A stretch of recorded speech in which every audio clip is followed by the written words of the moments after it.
sejahtera bagi kita semua. Om Swastiastu, Namo Buddhaya, salam kebajikan.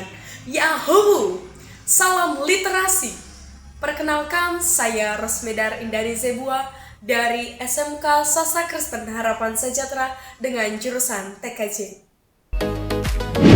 Pada kesempatan ini, saya akan meresensi sebuah buku yang sangat menarik, yaitu Psikologi Cerita karya Ahmad Mukhlis yang diterbitkan oleh Salemba Humanika pada tahun 2023. Sadar nggak sih bahwa cerita itu dapat membuat kita tertawa, menangis, bahkan mengubah cara kita memandang kehidupan? Saya mengira cerita hanyalah sebuah hiburan. Namun setelah membaca buku ini, saya menyadari bahwa cerita memiliki pengaruh yang jauh lebih besar untuk perkembangan manusia.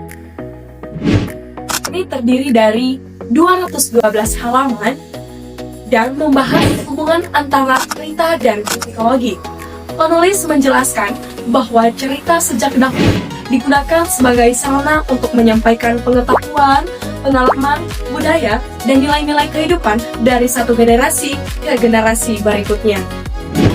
Nah, tentunya teman-teman bertanya, mengapa saya lebih memilih buku ini daripada buku-buku lainnya?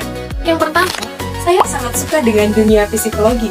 Kemudian, hal yang paling membuat saya tertarik akan buku ini adalah penulis menjelaskan bahwa ketika seseorang mendengarkan cerita, otaknya tidak hanya ikut menerima informasi, tetapi ikut membayangkan, merasakan emosi, bahkan memahami sudut pandang orang lain.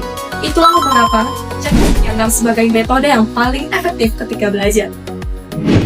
Buku ini juga menceritakan bahwa cerita memiliki banyak sekali manfaat. Cerita dapat membangun seseorang dalam berpikir kritis, memperkaya kosakata, meningkatkan keterampilan berbahasa, melatih imajinasi, bahkan membangun kreativitas. Nah, tidak hanya itu, cerita juga dapat membantu kita mengenali emosi, cara kita memandang dunia, dan juga bagaimana kita memahami nilai-nilai moral seperti kejujuran, tanggung jawab, rasa peka, dan kepedulian terhadap sesuatu.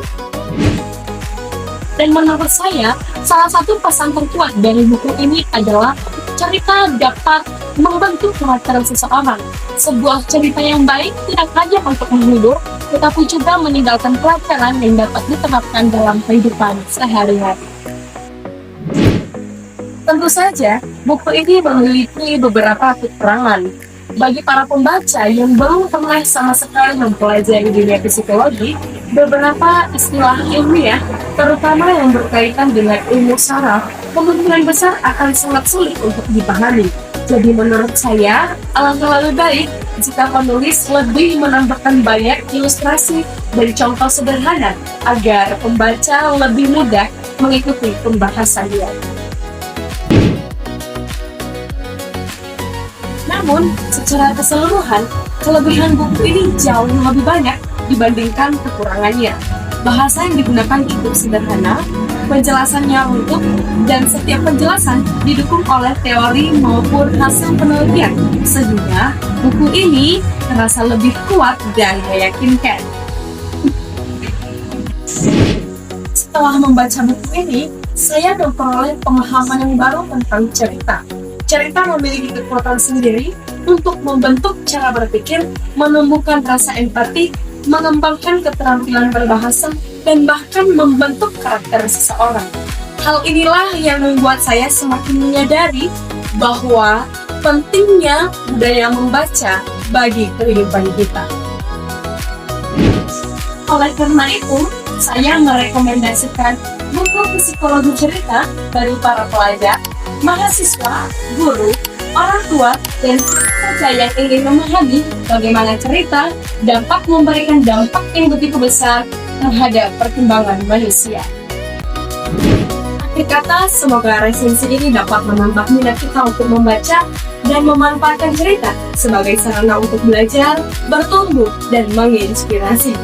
Saya Rosmedar Indari Zebua mengucapkan terima kasih. Salam literasi!